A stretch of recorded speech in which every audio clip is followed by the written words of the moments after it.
ese yigeze wibaza uko byagenda iyo umwana w'icyamamare akora agahitamo inzira ze akava mu gukina filime akinjira mu muziki hanyuma agatekereza no gushinga resitora idasanzwe ku isi? Reka twinjire mu nkuru itangaje ya Jaden Smith.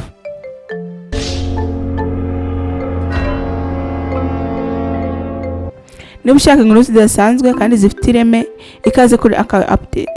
Kora subscribe, like, share na comment kugira ngo udacikanwa n'ibyiza byose tugutegurira. Inkunga yawe ni ingenzi cyane. Jaden Smith yavukiye mu buzima butari busanzwe, ubuzima bwuzuyemo bwamamare, amahirwe menshi ariko nanone bunasaba inshingano zikomeye. Ni umuhungu wa Will Smith na Jada Pinkett Smith. Ababyeyi bombi bamaze igihe kinini ari ibyamamare bikomeye muri sinema ya Hollywood no mu myidagaduro muri rusange. Se Will Smith ni umwe mu bakinnyi ba filime b'ibihe byose bafite izina rikomeye ku isi. Yatangiye nk'umuraperi aza no kuba umukinnyi wa filime wamenyekanye cyane mu mafilime akomeye atandukanye. Byatumye agira ubunararibonye bukomeye mu ruganda rwa sinema ndetse n'uburyo bwo kuyobora ubuzima bw'umunyamuryango uri mu byamamare. Nyina Jada Pinkett Smith nawe ni umukinnyi wa filime, ni umuririmbyi ndetse n'umugore wagize uruhare rukomeye mu biganiro by'imibereho n'imyumvire y'abantu. Azwiho kuba umuntu uvuga ibitekerezo bye adatinya kandi yagiye anagira uruhare mu kurera abana be, abigisha kwigirira icyizere no gutinyuka kuba bo ubwabo. Kuba Jaden Smith yaravukiye muri uyu muryango byatumye kuva akiri muto abona ibintu benshi batabona. Gusura aho bafatira amashusho ya filime, guhura n'ibyamamare bikomeye ku isi no kubona uburyo sinema n'umuziki bikorwa mu buryo bw'umwuga. Ibi byamubereye nk'ishuri ry'ibanze rimutoza gukina no kuririmba atarajya no mu mashuri asanzwe abitoza. Ariko nanone ubwamamare bw'ababyeyi be bwazanye igitutu gikomeye. Abantu benshi bahoraga bamureba bategereje kureba nimba azajya ku rwego rw'ababyeyi be cyangwa nimba azagira umwihariko we. Ibi byatumye Jaden atifuza kuba umuhungu wa Will Smith gusa, ahubwo aharanira kwiyubakira izina rye bwite.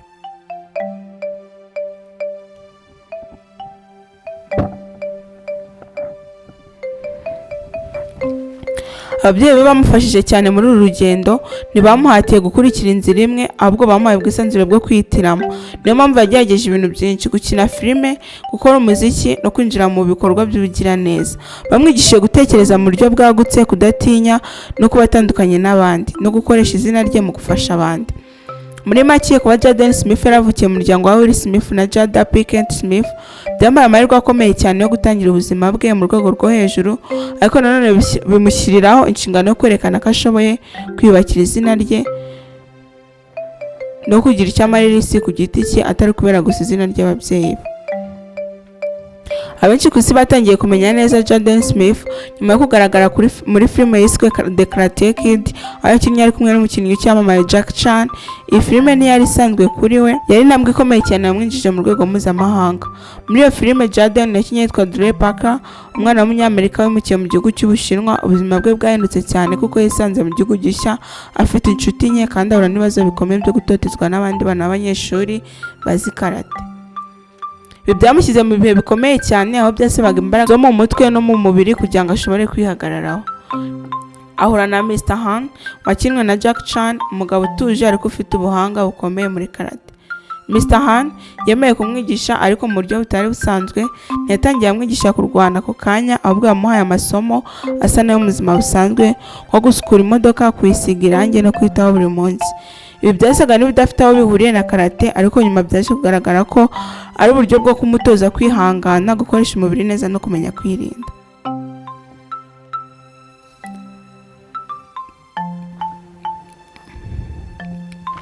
Jaden Smith yagaragaje ibanga bukomeye muri iyi filime, atari gukina gusa ahubwo no mu buryo yitoje karate by'ukuri kugira ngo agaragare neza kuri kamera.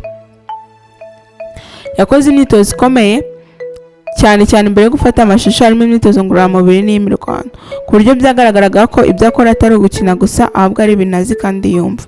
Ikintu cyakoze ku mitima ya benshi ni uburyo yagaragaje impinduka z'umwana utinya, ufite intege nke, agahinduka umwana wizeye, ufite ubushobozi bwo guhangana n'ibibazo bye. Iyo mpinduka ntiyari mu mirwano gusa, ahubwo yari no mu mitekerereze, yizeye kwihangana, kubaha abandi no kudakoresha imbaraga nabi. Filime The Karate Kid yabaye ikintu gikomeye cyane mu buzima bwa Jaden Smith kuko yamufunguriye imiryango ku rwego mpuzamahanga. Abantu batangiye kumubona nk'umukinnyi ufite impano idasanzwe, atari gusa umuhungu wa Will Smith, ahubwo nk'umuhanzi ushoboye kwihagararaho no ku giti cye. Muri make, uruhare rwe muri iyi filime rwamubereye intangiriro ikomeye y'umwuga ndetse rumugira umwe mu rubyiruko rw'abakinnyi ba filime rwakunzwe cyane ku isi no muri iki gihe. Nyuma yo kwigaragaza neza muri sinema cyane muri The Karate Kid, Jaden Smith ntiyashatse kuguma mu gukina filime gusa, yahise agaragaza indi mpano yari afite mu muziki, maze atangira urugendo rushya rwamugejeje kure cyane mu mutima w'urubyiruko ku isi.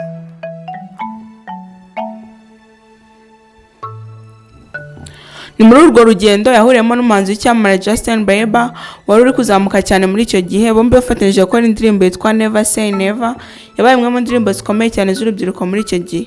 Indirimbo ntiyari isanzwe kuko yari ifite ubutumwa bukomeye cyane bwo kudacika intege, yibandaga ku guha imbaraga urubyiruko, ibabwira ko nubwo bahura n'ibibazo bagomba gukomeza kugerageza no kwizera ko bashobora gutsinda. Ubutumwa bwayo bwari bujyanye neza n'inkuru ya filime The Karate Kid, aho Jaden yakinnye umwana wanyuze mu bihe bikomeye ariko akaza gutsinda. Mu buryo bw'imiririmbire, Jaden Smith yagaragaje ko atari umukinnyi wa filime gusa, ahubwo ko ashobora no kuririmba neza no mu gutanga ubutumwa mu ndirimbo. Justin Bieber wiyongeyemo ubunararibonye n'ijwi rye ryari rimaze kumenyekana cyane, bituma indirimbo irushaho gukundwa. Indirimbo yakunzwe cyane ku isi yose, yacuranzwe cyane kuri radio, ku mateleviziyo ndetse no ku mbuga nkoranyambaga. Bana n'urubyiruko bayifashe nk'indirimbo ibatera imbaraga cyane mu bihe byo kwiga, siporo cyangwa guhangana n'ibibazo by'ubuzima bwa buri munsi. Ikindi gikomeye nuko Never Say Never yafashe Jaden Smith kuva mu rwego rwo kuba umukinnyi wa filime uzamuka akajya mu rwego rw'abahanzi bafite impano nyinshi, multi talented. Byerekanye ko ashobora guhuza ibintu byinshi, sinema n'umuziki, kandi akabikora neza. Muri make, indirimbo yabaye intambwe ikomeye cyane mu rugendo rwa Jaden Smith mu muziki, mu izina rikomeye mu rubyiruko n'urwego mpuzamahanga, ndetse inamufasha kwiyubakira umwihariko we utandukanye n'uwa benshi bamumenyereyeho muri filime gusa. Ariko ubuzima bwa Jaden Smith si gukina filime no kuririmba gusa, azwiho kugira ibitekerezo byihariye kandi bitandukanye n'iby'abandi. Kimwe mu byamushishikaje ni igitekerezo cyo gufasha abatishoboye, aho yigeze gutangiza ibikorwa bijyanye no gutanga amafunguro ku bakeneye ubufasha. Muri urwo rwego rwo gutekereza ku mibereho y'abandi no gushaka ibisubizo ku bibazo byugarije sosiyete, Jaden Smith yazanye igitekerezo cyihariye cyane cya resitora yise I Love You. Igitekerezo kitari kigamije inyungu gusa, ahubwo cyari gifite intego yo gufasha urukundo mu buryo bufatika. Iyi resitora ntiyatekerejwe nk'ahantu ho gusangira gusa nk'izindi zisanzwe, ahubwo yari ifite uburyo bushya bwo gukora butandukanye cyane n'ubusanzwe mu bucuruzi bwo gutanga amafunguro. Intego nyamukuru yari ugufasha abantu badafite ubushobozi bwo kubona ifunguro rya buri munsi, cyane n'abatishoboye baba ku mihanda. Uburyo iyi resitora yakoraga bwari bwubakiye ku ihame ry'uburinganire n'ubumuntu. Abantu bafite ubushobozi bwo kwishyura barinjiraga bagatumiza amafunguro nk'uko bisanzwe, bakishyura amafaranga ajyanye n'ibyo bafashe. Ariko abantu badafite ubushobozi bemererwaga kubona amafunguro ku buntu, nta nkomyi, nta vangura, kandi nta kibazo cyo kubasuzugura ku ruhande. Ibyo byari bifite igisobanuro kinini cyane. Jaden yashakaga gukuraho imyumvire ivuga ko gufashwa bigomba guhabwa gusa mu buryo bwo gutanga impano cyangwa inkunga z'igihe gito, ahubwo ashaka abantu bose, yaba abakire cyangwa abakene, bahurira ahantu hamwe bakarya ku meza amwe, bakubana nk'abantu bangana. Ikindi gikomeye kuri iyi resitora ni uko yagaragazaga uburyo ubucuruzi bushobora no kugira umutima w'ubugiraneza. Nubwo ari amafaranga yinjiraga aturutse ku bishyuraga, amafaranga agiraga uruhare mu gutuma n'abadafite ubushobozi babasha kubona ibyo kurya. Ni ukuvuga ko abakiriya ubwabo babaga bagize uruhare mu gufasha abandi nubwo batabizi mu buryo bugaragara. I Love You Restaurant kandi hari ubutumwa bukomeye ku isi yose ko urubyiruko rushobora gutekereza ibisubizo bishya ku bibazo bikomeye nk'inzara n'ubukene. Yerekanye ko kuba icyamamare bidakwiye kugarukira ku kwinezeza gusa, ahubwo bishobora no gukoreshwa mu guhindura ubuzima bw'abandi. Muri make, igitekerezo cyagaragaje ko Jaden Smith atari umuhanzi gusa, ahubwo ari umuntu utekereza kure, ufite umutima utekereza kure, ufite umutima w'impuhwe n'urukundo, ushaka ko isi iba ahantu heza kuri buri wese atitaye ku bushobozi afite. Imibereho ye ya buri munsi, Jaden Smith agaragara nk'umuntu wihariye, nk'umuntu cyane ugereranyije n'ibindi byamamare bingana nawe. Ibi ntibigarukira gusa ku mpano afite, ahubwo igaragarira cyane mu buryo yitwaraga, atekereza ndetse n'uko yahitagamo kubaho mu buzima bwe. Icyambere kigaragara cyane ni imyambarire ye idasanzwe. Jaden akunze kwambara imyenda itamenyerewe cyane, itajyanye n'imyumvire rusange y'abantu. Hari igihe yambara imyenda bamwe bita iy'abagore, cyangwa se akavanga amabara n'imideri mu buryo budasanzwe. Ibi si uko aba ashaka gusa kugaragara, ahubwo ni ubutumwa batanga ko umuntu adakwiye gufungwa n'amategeko y'imyambarire yashyizweho n'abandi, ahubwo ko buri wese afite uburenganzira bwo kwigaragaza uko abyumva. Icya kabiri ni ibitekerezo bye byimbitse kandi bitandukanye n'iby'abandi.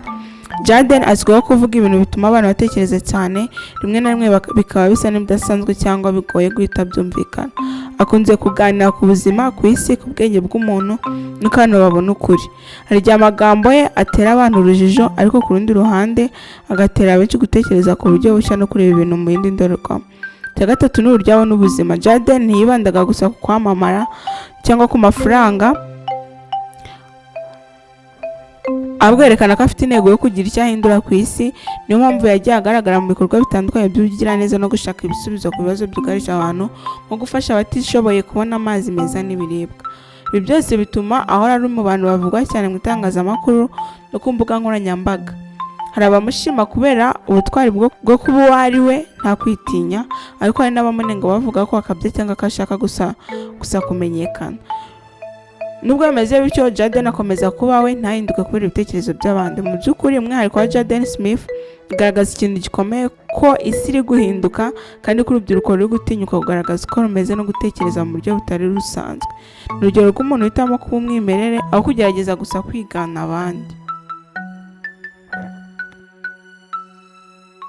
Ukunda imbyino gakondo, ukunda inkera y'abahizi, itorero Urwibutso rw'Abato dutumire mu birori byawe maze ducinya akadiho. Ubukwe, MC, gusohora umugeni, kuvuga amahamba, ibirori by'amavuko, ibirori bya yubile, kwakira abashyitsi n'ibirori by'umuco. Ibirori byose ushaka turagususurutsa. Hose mu gihugu turagera, twaguha ibirori bitazibagirana. Wadusanga kwa Sina General Entreprise Urwibutso kuri Nyirangarama. Hamagara cyangwa twandikire kuri WhatsApp 0788 305122. Itorero Urwibutso rw'Abato, ibirori byawe tubindura ibyishimo n'umunezero udashobora kwibagirwa.